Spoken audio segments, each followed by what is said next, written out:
Buenos días, hermanos, que Dios les bendiga a cada uno de ustedes. Damos gracias a Dios porque ha permitido que estemos aquí en nuestros hogares en esta mañana, reunidos para adorar su santo nombre. Ese es el día que el Señor ha permitido que le adoremos y podamos bendecir y glorificarle y escuchar de su palabra. Y queremos leer así en Tito 2, del 11 al 13. Dice la palabra del Señor. Leemos en el nombre del Padre, del Hijo y del Espíritu Santo. Porque la gracia de Dios se ha manifestado para salvación a todos los hombres, enseñándonos que, renunciando a la impiedad y a los deseos mundanos, vivamos en este siglo sobria, justa y piadosamente, aguardando la esperanza bienaventurada y la manifestación gloriosa de nuestro gran Dios y Salvador Jesucristo. Amén. Señor, te adoramos y te bendecimos, te glorificamos. Padre, queremos adorarte en esta mañana y queremos cantarte así. Gracias sublime.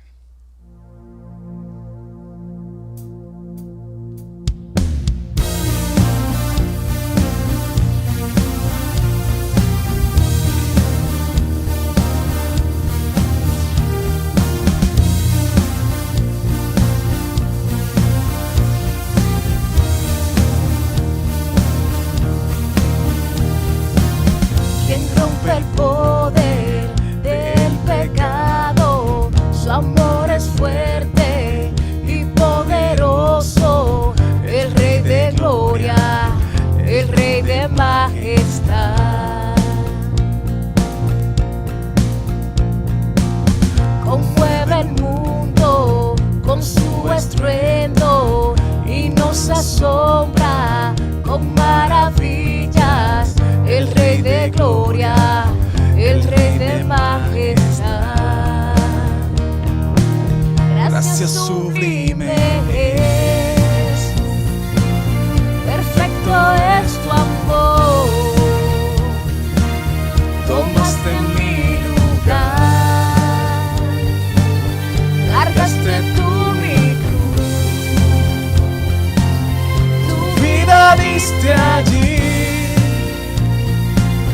Y ahora libre soy.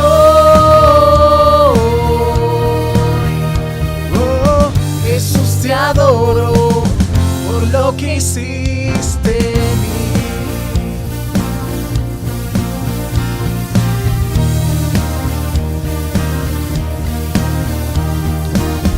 Pusiste en orden todo el caos, nos adoptaste como tus hijos, el Rey de gloria, el Rey de majestad.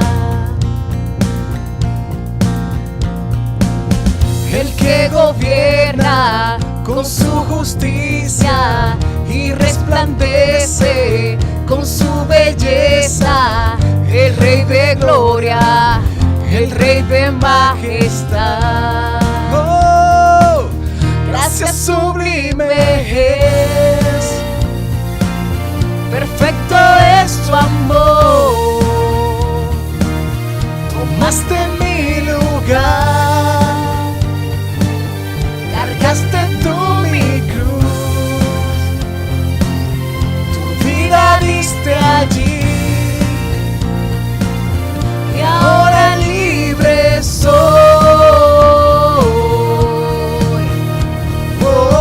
Jesús, te adoro por lo que hiciste en mí.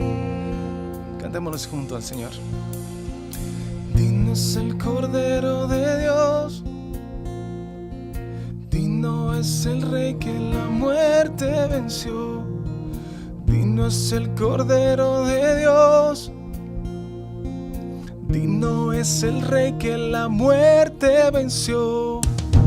Digno es el Cordero de Dios, digno es el Rey que la muerte venció.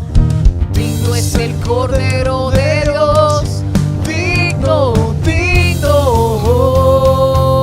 Gracias sublime es, perfecto es tu amor.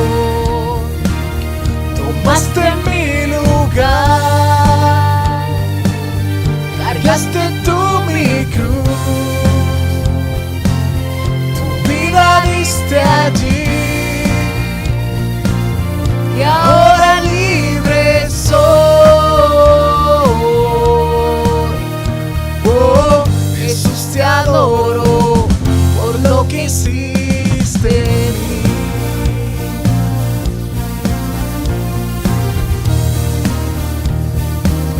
Por lo que hiciste en mí.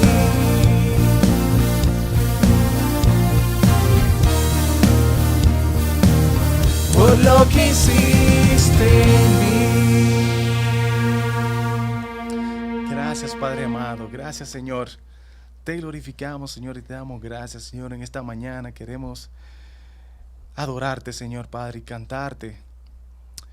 Contemplar tu santa palabra, Señor. Contemplar tu santo Espíritu, Señor. Te damos gracias, Padre. Queremos cantarte así, Señor. Contempla a Dios.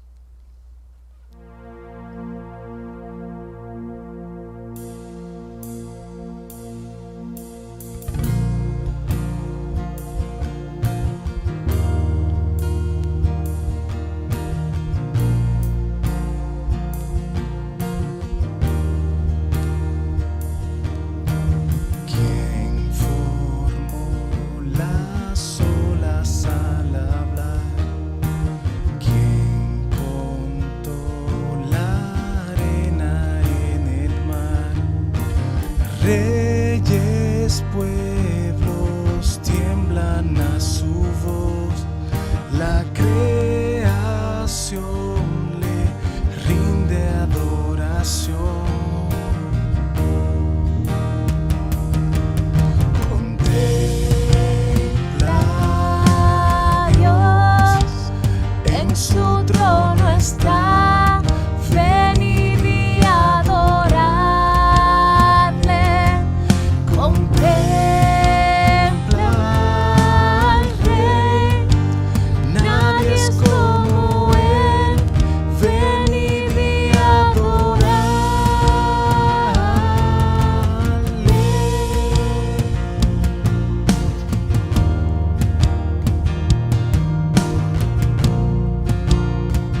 damos gracias, Padre.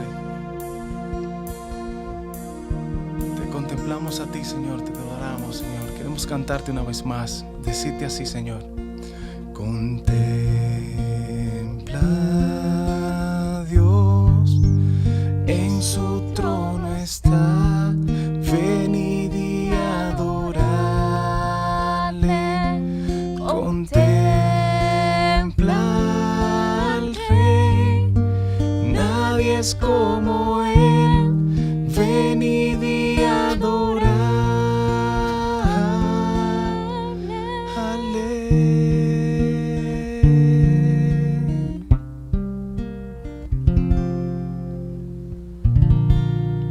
Gracias, Señor. Te glorificamos, Señor.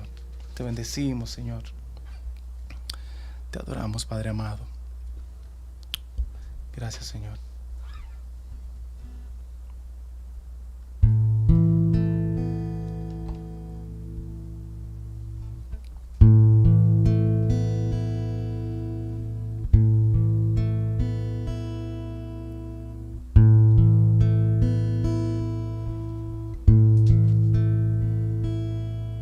Prepara, oh Dios, mi corazón para recibir. Rompe el duro suelo en mí, ayúdame a creer. Tu palabra siembra en mí, su fruto haz crecer. Haz que pueda escuchar, guíame en tu verdad.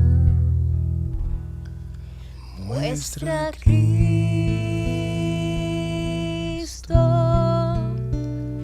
muestra a Cristo.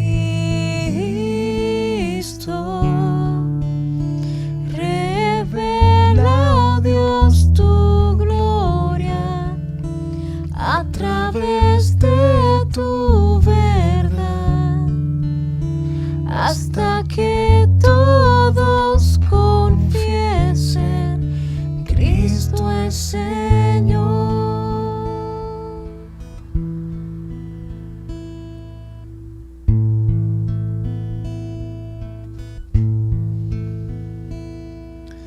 Viva luz es tu verdad en mi oscuridad, me guarda en la tentación, sabiduría me da, manjar a los hambrientos y esclavos libertad,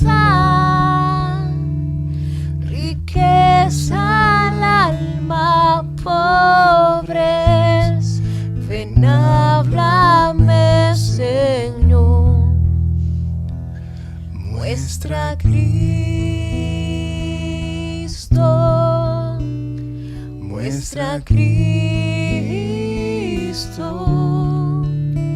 Revela, oh Dios, tu gloria a través de tu verdad, hasta que todos confiesen, Cristo es Señor.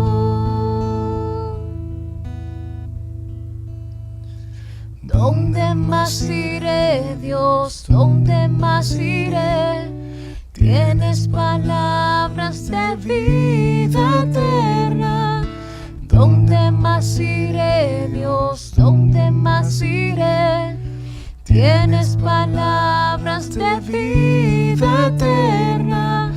¿Dónde más iré, Dios? ¿Dónde más iré?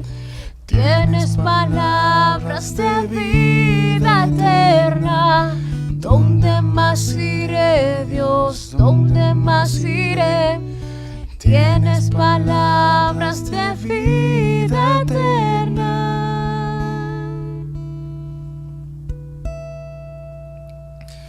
Muestra a Cristo, muestra a Cristo, muestra a Cristo, muestra a Cristo. Revela, oh Dios, tu gloria a través de tu verdad, hasta que todos confiesen, Cristo es Señor.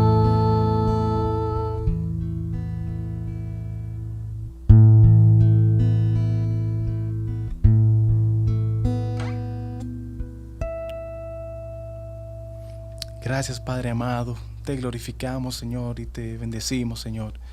Gracias por este momento que, Señor, que tú has permitido, Señor, que tengamos de alabanza y adoraciones a ti, Señor.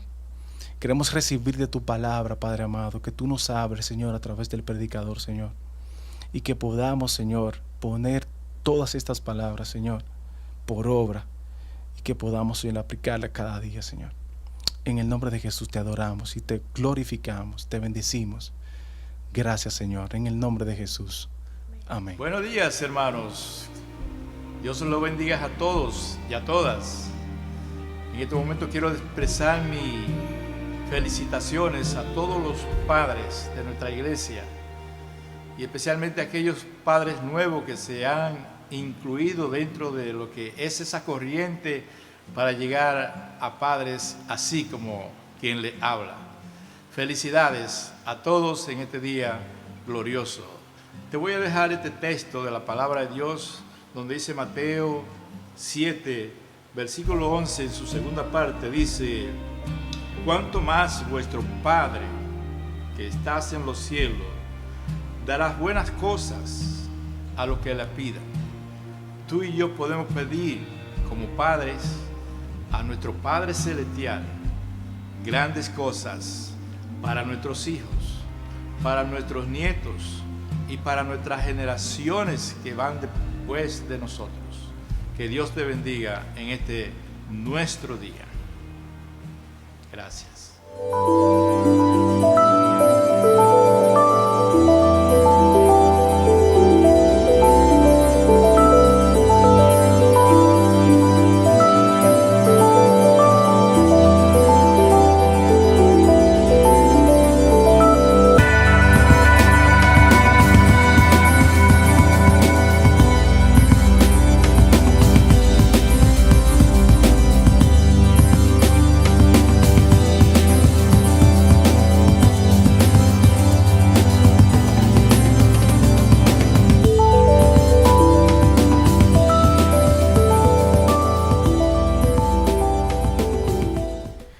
Buenos días, hermanos. Damos gracias al Señor una vez más por permitirnos estar aquí en este lugar para adorar y bendecir el nombre del Señor y también ser edificados por medio de su palabra en este día especial, el Día del Señor, pero también es especial porque hoy se celebra en la República Dominicana el Día de los Padres y queremos felicitar a todos los padres, en especial a nuestros padres, aquellos hombres piadosos que no solamente crían hijos para la gloria de Dios, sino que también proveen para el sustento de ellos. Muchas felicidades a todos los padres. Ahora les invito a abrir sus Biblias en Primera de Pedro capítulo 3. Estamos predicando una serie llamada Esperanza en medio del sufrimiento. Y en el día de hoy he titulado este sermón, Busca la paz y síguela. Y lo que me propongo a la luz de este pasaje es, puesto que Dios te está mirando, busca la paz con todos y síguela. Puesto que Dios te está mirando, busca la paz con todos y síguela. Te invito al versículo 8 de Primera de Pedro, capítulo 3. Una buena conciencia.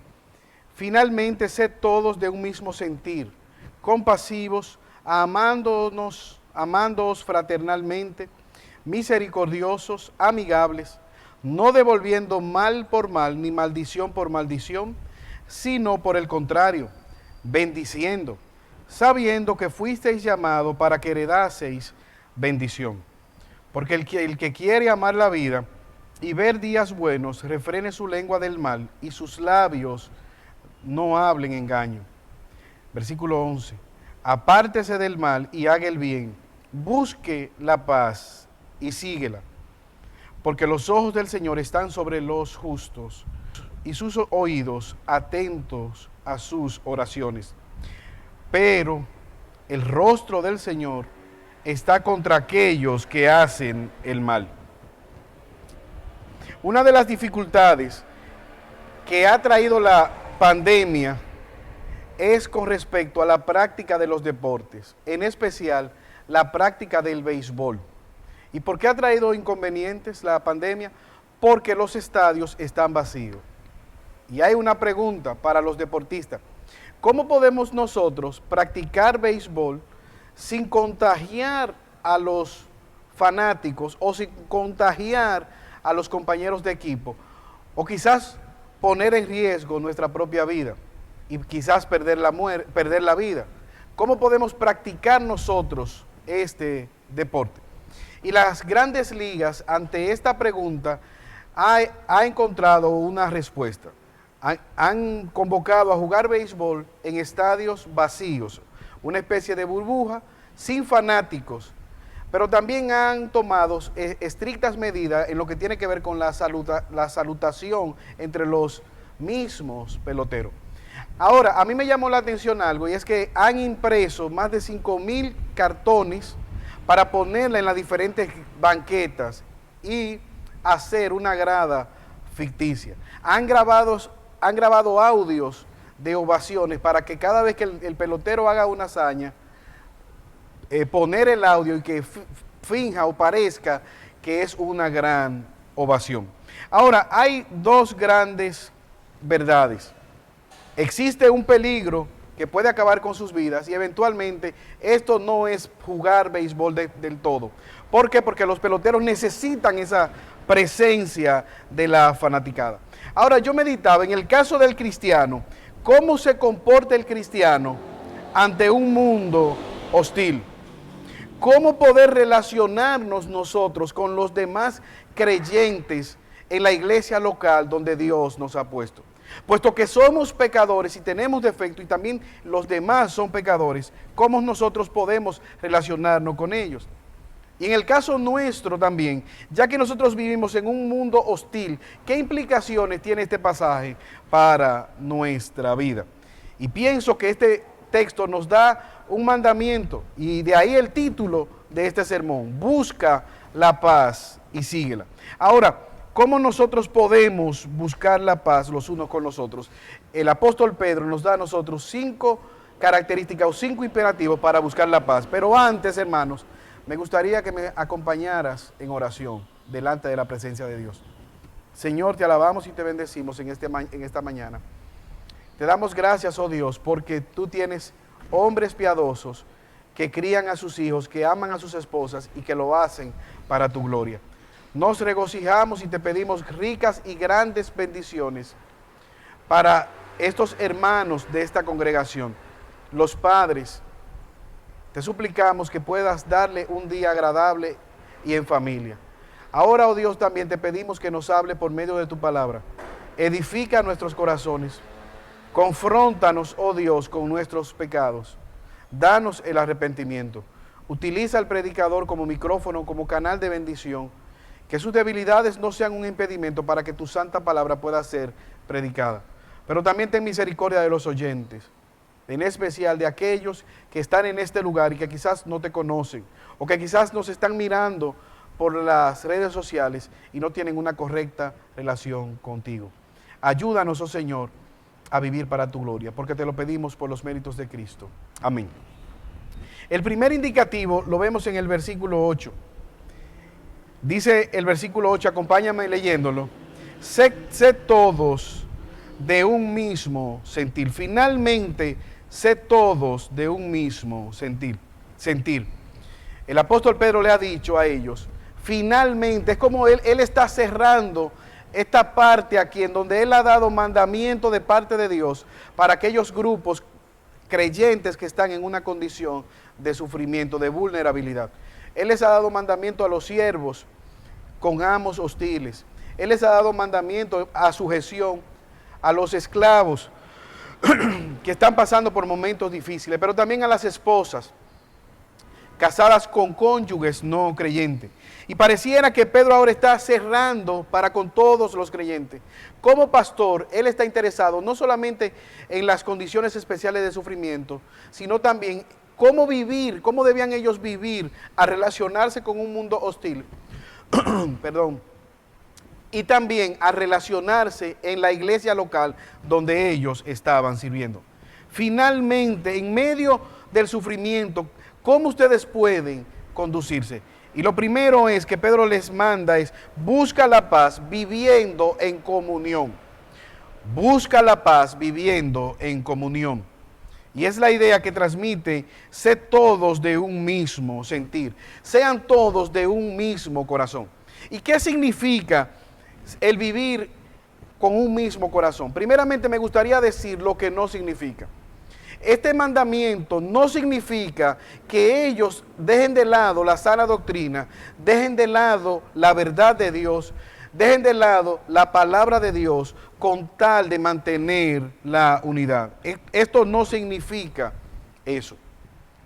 Vivir en unidad tampoco significa que todos tengan los mismos gustos, la misma manera de pensar en todas las cosas. La Biblia habla de doctrinas esenciales y doctrinas secundarias. Es decir, que Pedro no les está diciendo, sean de un mismo sentir, vístanse todos iguales, coman todo lo mismo, disfruten de la misma música. Esa no es la idea. Usted y yo hemos visto a un mormón, usted y yo hemos visto a un testigo de Jehová, usted y yo hemos visto a una monja. ¿Qué en común tiene esto? Que usted ha visto a un testigo de Jehová, un mormón o una monja, y ya usted probablemente lo ha visto a todos. ¿Por qué? Porque son sectas que se visten, caminan, hablan todos de la misma manera. Esto no es el tipo de unidad a la cual Pedro se está refiriendo en este pasaje. Pero tampoco la unidad no significa que como creyentes toleremos el pecado para mantener la discreción o para mantener la paz. Que veamos a nuestro hermano en debilidad o en pecado y que por estar en tranquilidad y paz nosotros lo dejemos pasar. No es de esto que el apóstol Pedro está hablando. Ahora, ¿qué significa realmente la comunión? La comunión es una misma mente, una misma meta y un mismo propósito en Cristo. Como dice Efesios capítulo 4, versículos 1 al 6. Vaya conmigo, por favor.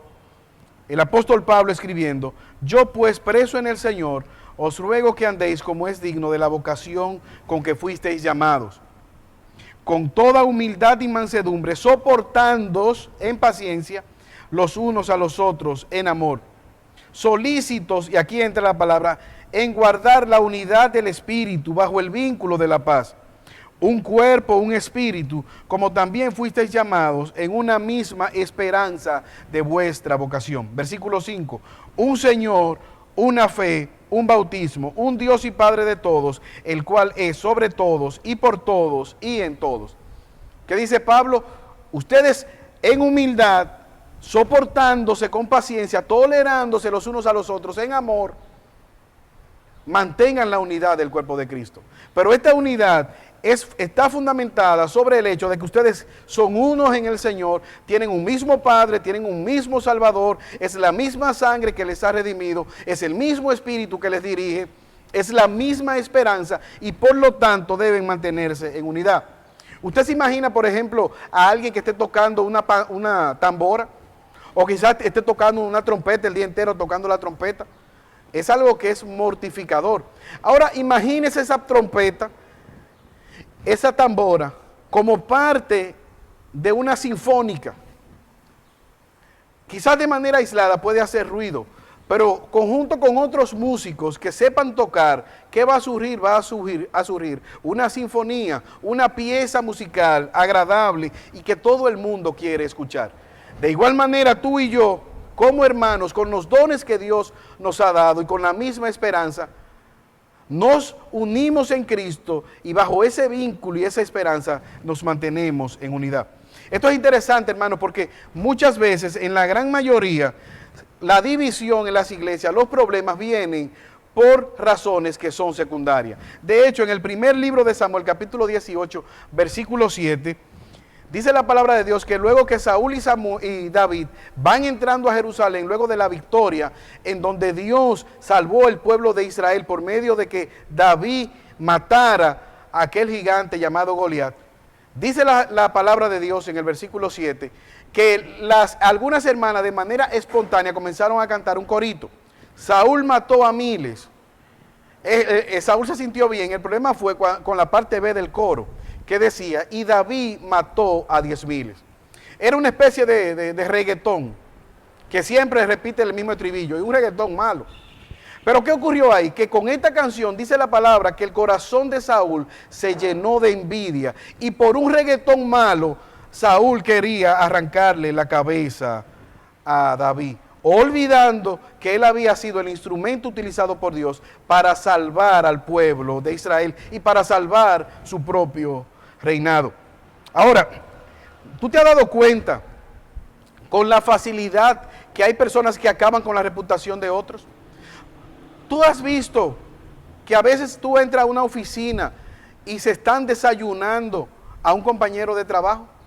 Y lo más triste del caso es que muchas veces las personas hablan de otros sin saber si es verdad lo que están diciendo.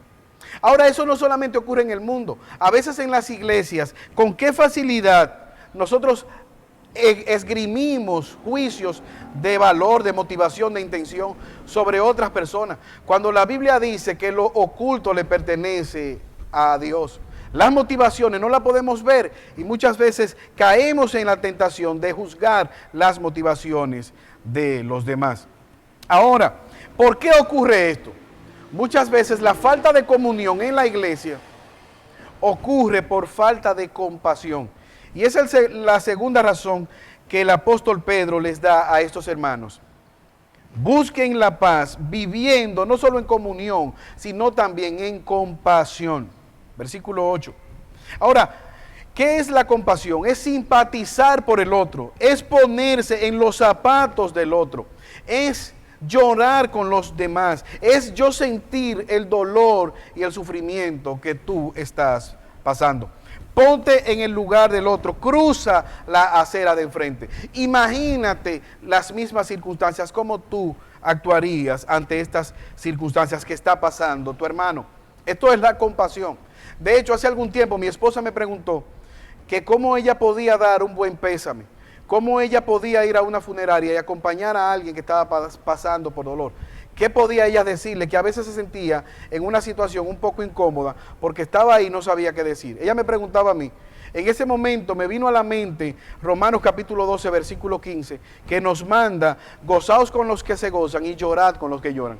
Y yo le dije, bueno, lo que yo hago es que yo voy, le doy un abrazo a mi hermano, a mi amigo, y lloro con él, me siento con él, y trato de sentir su dolor y acompañarle muchas veces en silencio, simplemente siendo un hombro de respaldo.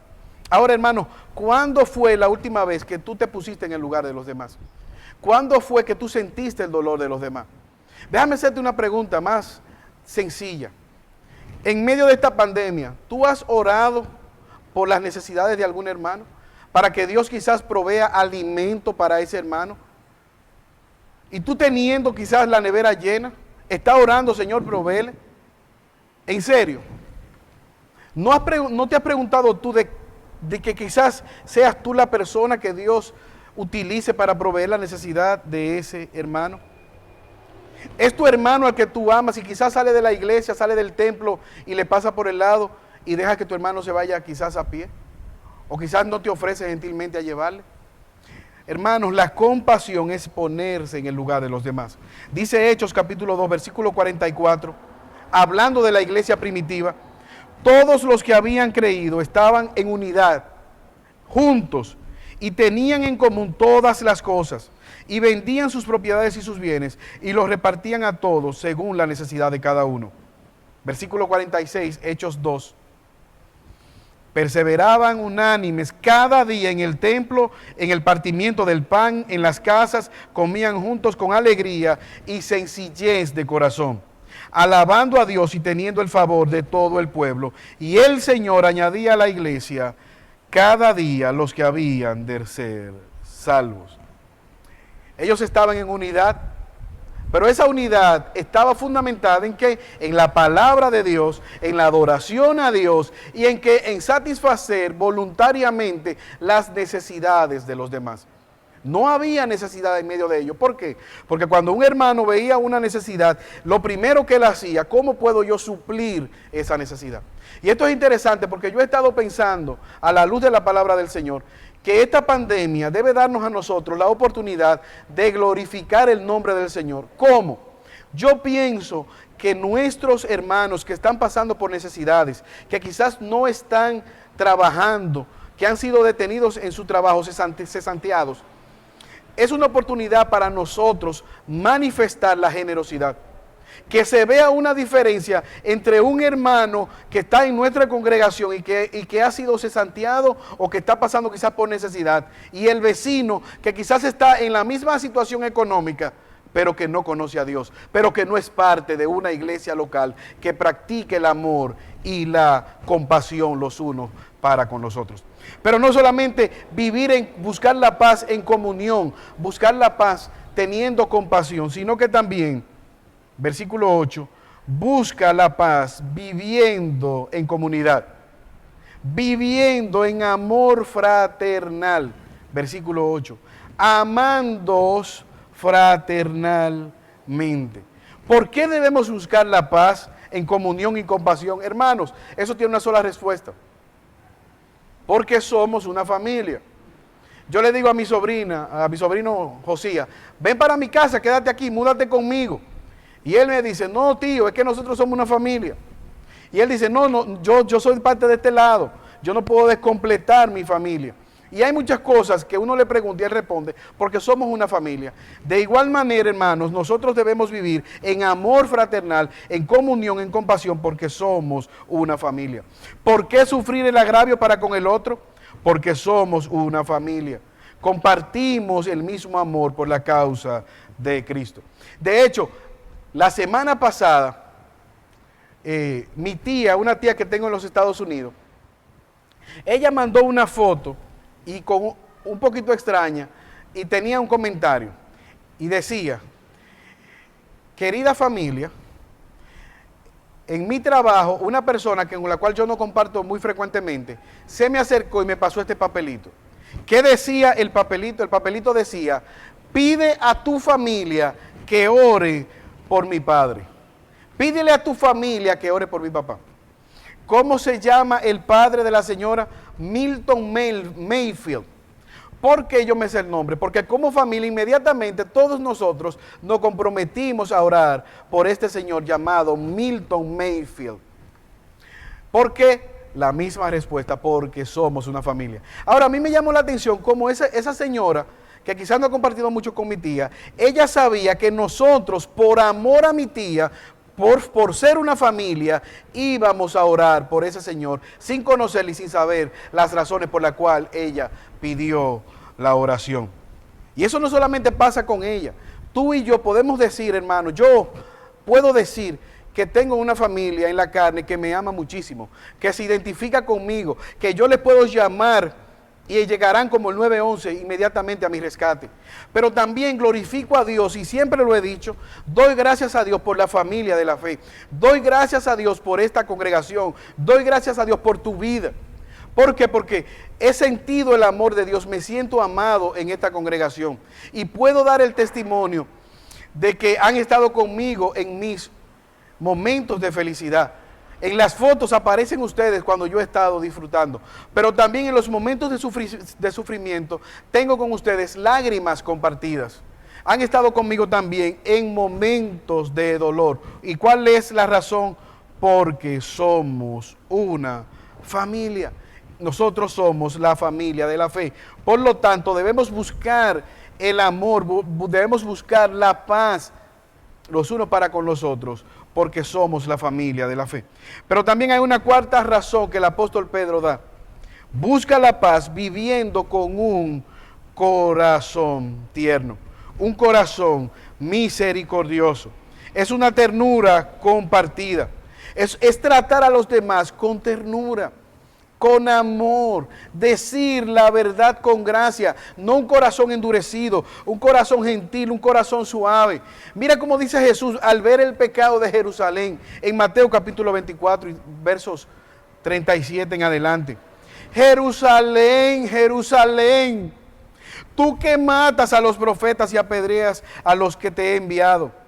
¿Cuántas veces quise juntar a tus hijos como la gallina junta sus polluelos debajo de sus alas y no quisiste? Oh Jerusalén, yo te he amado y he querido protegerte, cual gallina protege a sus polluelos y están seguros debajo de sus alas. Pero ¿cuál es el problema? Que tú no has querido. Ese es el mismo Jesús que los fariseos llevan una mujer que fue hallada en adulterio, queriendo apedrearla. Y es el mismo Jesús que en misericordia esta mujer se queda avergonzada, postrada en el suelo, que ha sido maltratada, vejada por los religiosos de la época. Y Jesús en misericordia le dice: mujer, yo te perdono, ve en paz y no sigas practicando el pecado. Jesús es un Jesús de amor. Jesús tiene un corazón tierno para llamar al arrepentimiento. Jesús era capaz de que los niños se les acercaban, de que las prostitutas se le acercaran, de que los fariseos y los religiosos se le acercaban. Ahora, esa es ¿por qué? Porque era un corazón tierno. Muchas veces nosotros nos falta ese corazón tierno para llamar al pecador al arrepentimiento. Nos falta ternura para tratar con los pecados de los demás. Nos falta ternura para acercarnos con misericordia delante de aquel que quizás ha faltado. Pero al mismo tiempo hay un quinto elemento que vemos aquí en el texto: busca la paz viviendo con cortesía.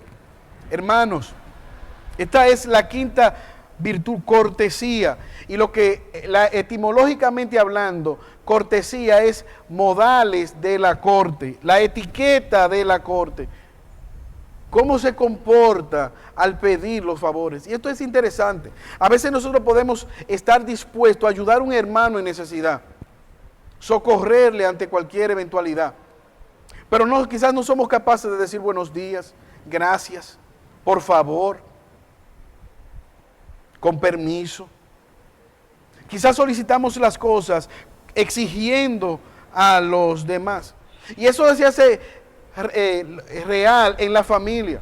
A veces hay personas que son muy gentiles con los demás, que se comportan con cortesía afuera, pero en su casa, su círculo íntimo, en la congregación, tienen la percepción de que todos los demás deben servirle. Ahora, Pedro dice: no, busquen la paz con cortesía. Si quizás vas a pedir un favor, sonríe.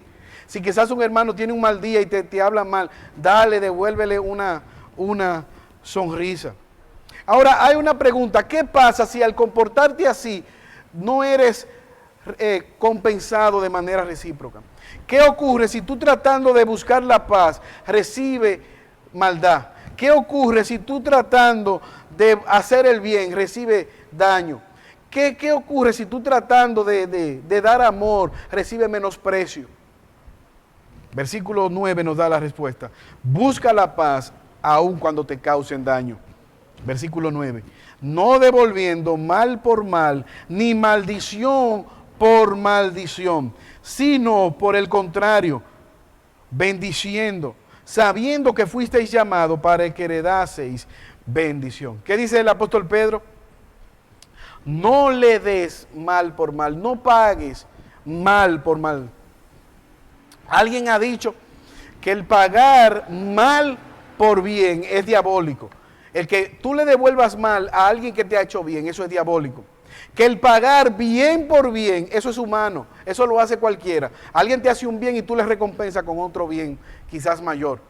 Pero el pagar bien cuando alguien te ha hecho mal, eso es divino, de eso se trata el evangelio, eso es el cristianismo.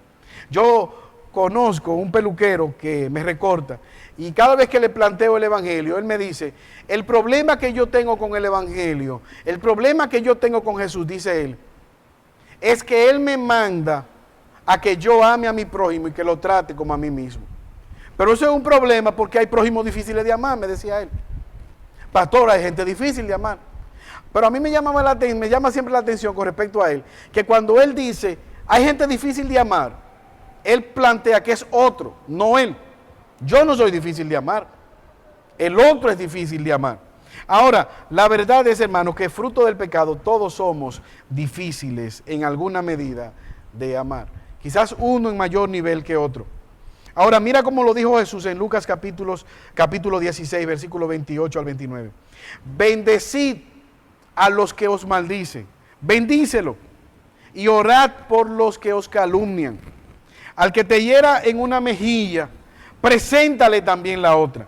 Y al que te quita la capa, no le niegues la túnica.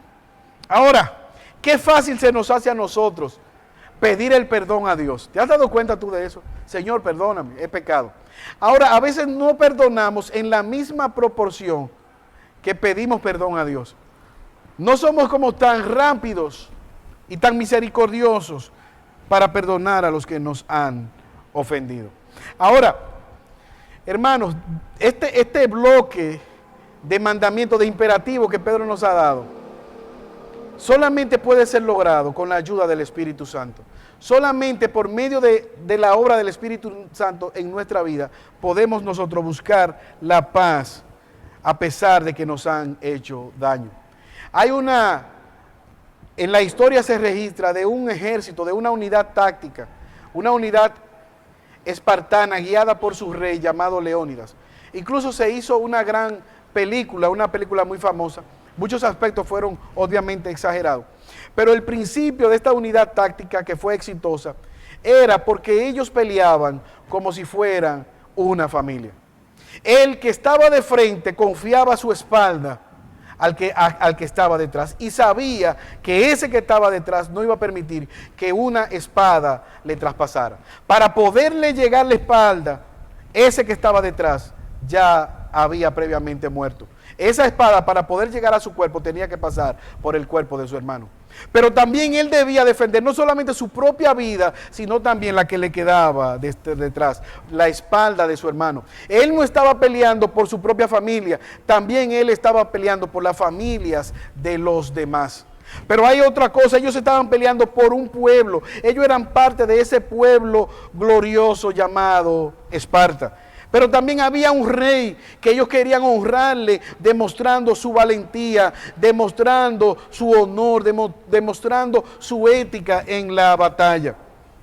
Y ellos también tenían una esperanza de que al morir de manera heroica, recibirían grandes recompensas más allá en la eternidad. Ahora, muchas de estas esperanzas eran falsas, pero tú y yo tenemos una esperanza verdadera. Y por lo tanto debemos buscar la paz y seguirla de manera enfática al salvaguardarnos y al tratarnos como familia. Ahora hay una pregunta, ¿cuál debe ser el fundamento para nosotros buscar la paz y seguirla? Versículo 9, sabiendo que fuisteis llamados para que heredáis bendición. ¿Qué dice el apóstol Pedro?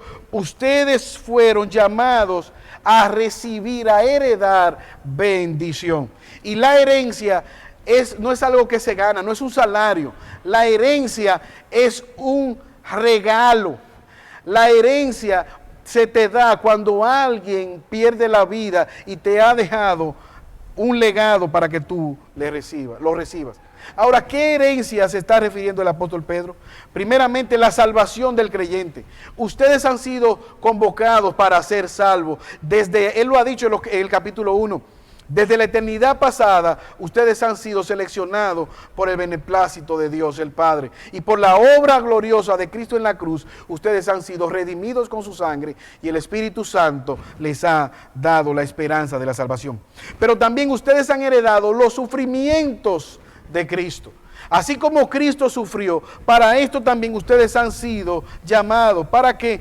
Para sufrir conjuntamente con Cristo los padecimientos. Jesús dijo, el siervo no es mayor que su Señor. Y si a mí me han dado sufrimiento, me han maltratado, he sufrido el oprobio, ¿cuánto más con ustedes? Nosotros como cuerpo de Cristo también heredamos los sufrimientos, el rechazo, el maltrato de Cristo. Pero también nosotros heredamos de Cristo el ejemplo de vivir cada día para su gloria. ¿Cómo vivió Cristo a pesar del sufrimiento, a pesar de las circunstancias, a pesar del menosprecio? Cristo buscó siempre la paz, primeramente agradando a su Padre Celestial, pero de manera horizontal para con todos. Pero también, hermanos, ellos han heredado el poder sobre el pecado. Y esto es algo maravilloso. El poder sobre el pecado. ¿Sobre qué pecado? Sobre el deseo de venganza, sobre el deseo de maltratar pagando mal por mal, sobre quizás la falta de motivación para hacer el bien a aquellos que nos han hecho mal. En Cristo Jesús nosotros hemos heredado el poder para vencer el pecado. Pero no solamente nosotros debemos conocer quién tú eres en Dios, la obra de Dios en nuestro favor, sino que también Pedro en el versículo 10 dice que debemos confiar en esa obra de Cristo. El fundamento para nosotros buscar la paz y seguirla está en conocer la obra de Dios en nuestro favor, pero también confiar en ese Dios. Versículo 10. Porque el que quiere amar la vida y ver días buenos. Pedro está citando aquí el Salmo 34, un salmo de David, que David escribió cuando estaba en peligro siendo perseguido por Saúl y se refugió en una tierra donde había un rey llamado Abimelech. Y Dios le dio la sabiduría para librar a David de aquella muerte segura. Pero el salmista, Pedro estaba citando al salmista diciendo, el que quiere amar la vida y ver días buenos, confía en el cuidado de Dios. ¿Y cómo confiamos? Amando la vida, amando tu propia vida y la vida de los demás, en armonía delante de Dios, para con Dios, pero también en armonía para con los demás. Dice Pedro, ¿tú quieres ver día bueno? Refrena tu lengua, que tus labios no hablen maldad. Y quizás en nuestro contexto deberíamos nosotros decir, refrena tus dedos, lo que tú estás whatsappeando. Al whatsappear, piensa si lo estás haciendo con misericordia, si estás guardando la unidad de la iglesia, si estás amando a tu hermano, si lo que tú vas a decir es de edificación o de daño, si es verdadero o es falso. Guarda lo que escribes, guarda lo que hablas. Pero también hay una parte activa, apártate de la maldad y haz el bien. No solamente de lo que tú hablas, sino de cómo tú actúas. Huye del pecado, pero no te quedes en neutro. No seas apático al llamado de Dios. El llamado es uno solo. Huye del pecado, pero corre hacia la bondad. Salmo 34, David huía de Saúl, que era enemigo, pero también cayó en las manos y en el peligro con Abimelech, que era también enemigo. No solamente conocer la obra de Dios, quién tú eres en Dios, no solamente confiar en el cuidado de Dios, sino también conocer a Dios. Versículo 12. ¿Qué debemos conocer? Dios es omnipotente. Los ojos del Señor están sobre los justos y sus oídos atentos a sus oraciones. Esto es maravilloso, hermano. Dios está atento al cuidado de sus hijos. El sufrimiento, la persecución no escapa al conocimiento de Dios. Pero también los ojos del Señor están atentos a nuestras oraciones. Él ha de responder conforme a su voluntad. Pero debemos entender que no solamente Dios está viendo cuando nosotros oramos. Dios está viendo también nuestros pecados. Sus ojos, sus oídos, metafóricamente hablando, están atentos y ven también nuestro pecado. A veces nosotros quisiéramos que solamente Dios escuche nuestras oraciones, que solamente Dios vea nuestras buenas acciones. Ahora, ¿dónde tú puedes meterte? ¿Dónde tú puedes entrar para pecar sin que Dios te vea o te escuche? Por eso, hermanos, nosotros también tenemos que conocer que nuestro Dios es justo. Dios es justo. Y dice la palabra de Dios que Él recompensa a aquellos que hacen el mal. El rostro del Señor está de manera contraria. Es una recompensa negativa. Es un pago que Él le da en justicia a aquellos que hacen el mal. En mi consultorio yo tengo un cristal. Hay una ventana de cristal. Esta ventana me permite ver hacia afuera, pero la persona que está afuera no me ve a mí. A veces yo estoy viendo y escucho personas hablando y hablan de tal manera que creen que nadie las está mirando ni escuchando. Eso mismo es la idea que Pedro está transmitiendo aquí. Ten cuidado, vive para la gloria de Dios, busca la paz. ¿Por qué? Porque Dios te está mirando. Y no solamente está viendo tus buenas obras, sino que también está viendo tu pecado. Ahora, ¿cómo tú te sientes al saber que Dios te está mirando? ¿Qué debe de producir el hecho de saber que Dios nos mira y nos escucha? Primariamente, y esto a título de aplicación, debe producir en nosotros un temor reverente. Dios conoce nuestros pensamientos. Dios conoce nuestras acciones, pero también debe llenarnos a nosotros de confianza, el saber que lo que nos está pasando no escapa al conocimiento de Dios, que ese sufrimiento Dios lo está mirando y en algún momento Él responderá conforme a su propósito para con nosotros. Como dijimos en el sermón anterior, Dios está más interesado en nosotros, en nuestra santificación. Él está más interesado que en las circunstancias y Él utiliza las circunstancias para transformarnos. Ahora, Él es el Dios que nos hace justicia. No necesitamos orar a Dios por venganza. No necesitamos nosotros tomar venganza en nuestras manos. La Biblia dice que de Él es la venganza y que Él pagará a cada quien conforme a sus obras. Hace algún tiempo leí la historia de un príncipe. Este príncipe habitaba en un palacio hermoso. Este príncipe tenía 5 años.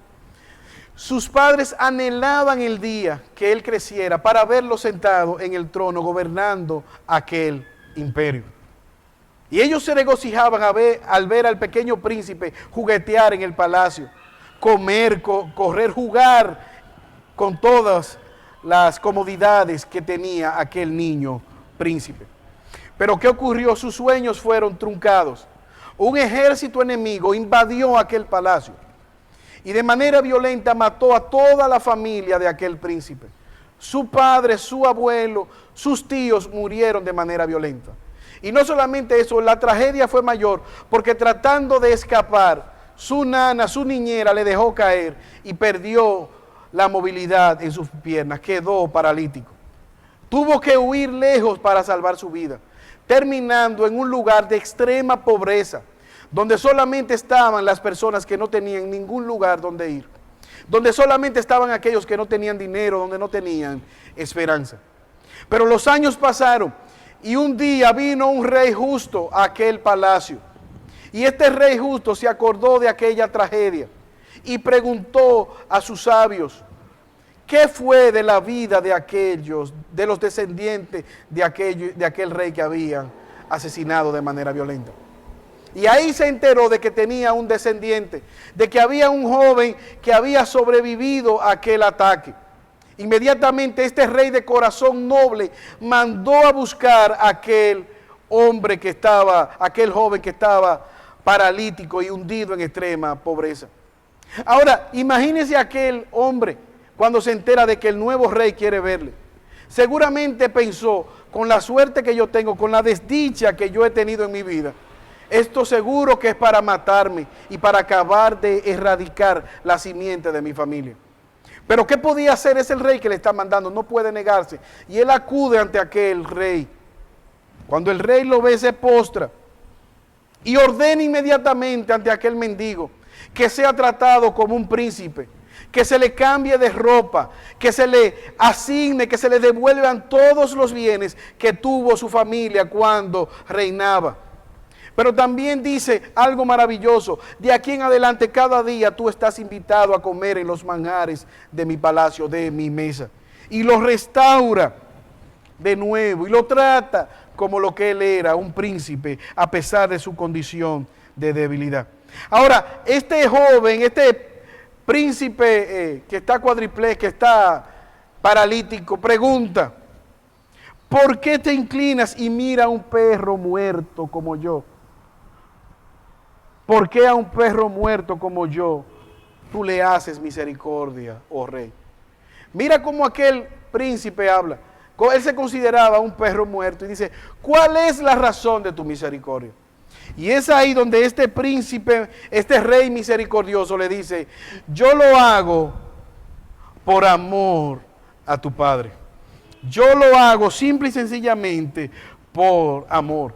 Y yo sé que algunos ya se han dado cuenta. La historia que estoy hablando es una historia real, narrada en el segundo libro de Samuel, capítulo 9. ¿Quién es este príncipe que quedó tullido, que quedó paralítico? Estoy hablando de Mefiboset. ¿Quién es el padre de Mefiboset? Jonatán. ¿Quién era su abuelo? Saúl. ¿Y quién es este rey misericordioso? Este rey misericordioso es David, aquel David que hablamos en el Salmo 34 y que Pedro cita.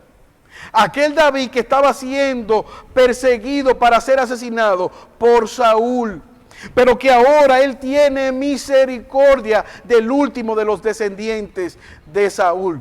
Y él le está respondiendo a Saúl, a pesar de que Saúl y Jonatán están muertos, él está respondiendo con paz, con misericordia para su descendiente. Pero David es tipo de Jesús.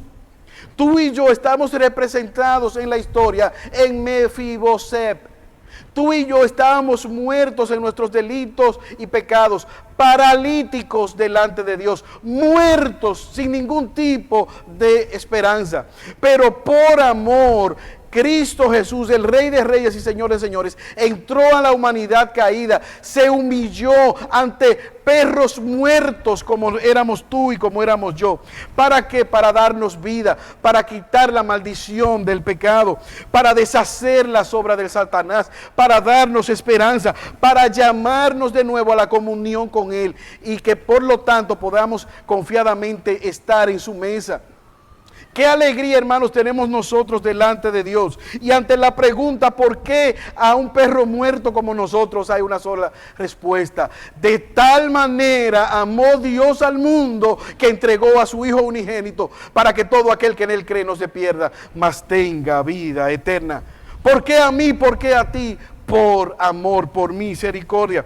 Por lo tanto, amados hermanos, puesto que Dios te amó, puesto que Dios te está mirando, busca la paz con todos y confía en su cuidado. Oremos. Eterno y amante Padre Celestial, gracias, oh Señor, porque tu amor nos ha salvado. Señor, ayúdanos a vivir cada día para tu gloria, confiados en ti, Señor. Puesto que tú nos estás mirando, puesto que tú estás con nosotros, ayúdanos a buscar la paz para con todos. Y ayúdanos, oh Señor, a confiar en tu obra maravillosa. Por los méritos de Jesús te lo pedimos. Amén.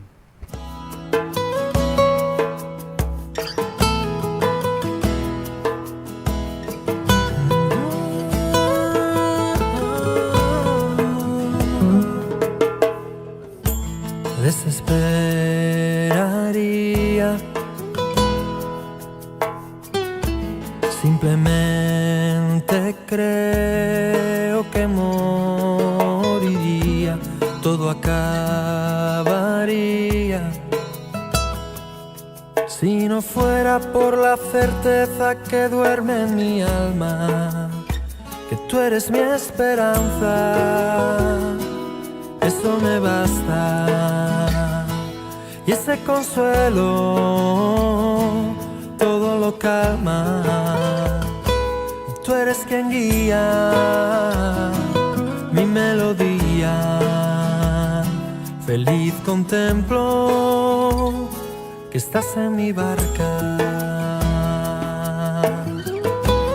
Y si me pidieras algo por difícil que pareciera, yo por ti lo haría. Solo déjame saber que eres tú quien me habla, que tú eres mi esperanza.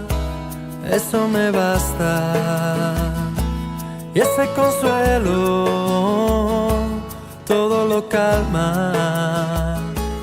Tú eres quien guía mi melodía.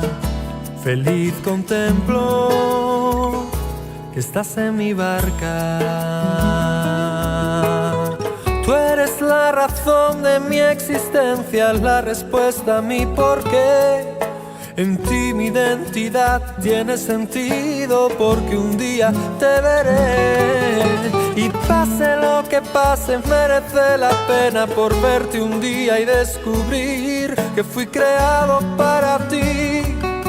Fui creado para ti, tú eres mi esperanza. Eso me basta. Y ese consuelo todo lo calma. Y tú eres quien guía mi melodía. Feliz contemplo que estás en mi barca. Feliz contemplo que estás en mi barca. Feliz contemplo que estás en mi barca.